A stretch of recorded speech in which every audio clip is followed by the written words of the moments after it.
हाम्रो जेएनजीहरू यस्ता बिजोगमा परेका छन् देखियो। आज महाराष्ट्रमा यसरी हिँड्नु परेछ।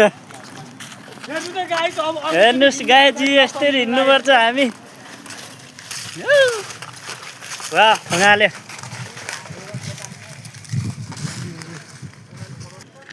फटाफट।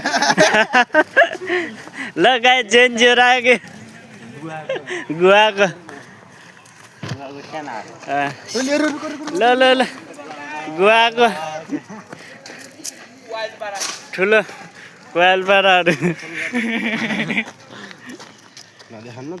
भ्याइयो।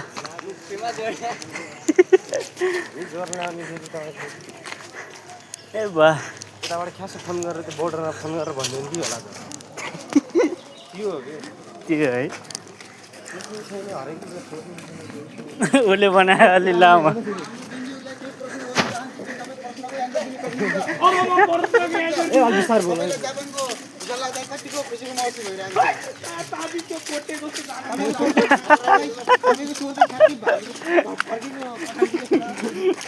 तपाईँ के भन्न चाहनुहुन्छ?